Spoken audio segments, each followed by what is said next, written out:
each week during this segment, we give each of our panel members a chance to say what's on their mind.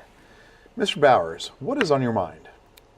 There's so much on the mind this week after Clapper has testified before the Senate committee, after the lady, the former Attorney General, Acting Attorney General testified, and there's so much that both sides still don't understand. We're still picking our own corridors of opposition to what they said. We're still trying to justify any Russian involvement in our election process and in the Trump administration. There's got to be some reasonable people step to the table to bring this to some type of a conclusion.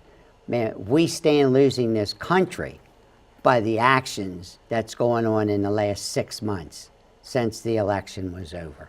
It's a sad connotation to what a democracy is all about. Mr. Biller, what is on your mind? So I figured it out.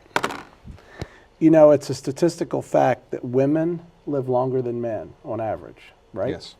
I figured out why. It's the buttons on the shirts. The buttons on the shirts. They're backwards. They're backwards. Yeah. They're backwards. I am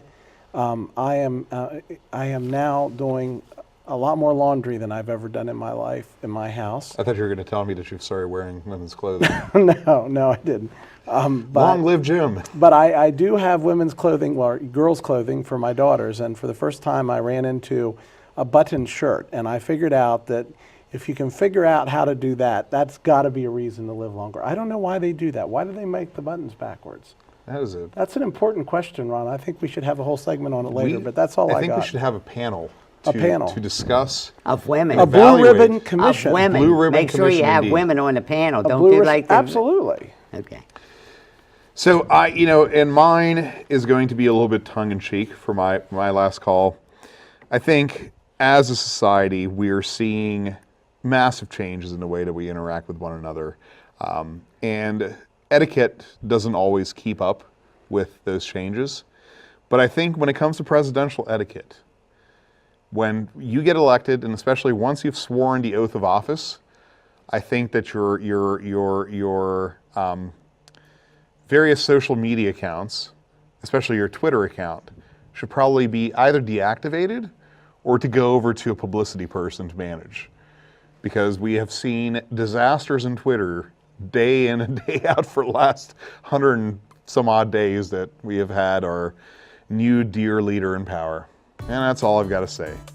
So that's all the time we have for tonight, but we hope you will like us on Facebook and follow us on Twitter in the middle of the night.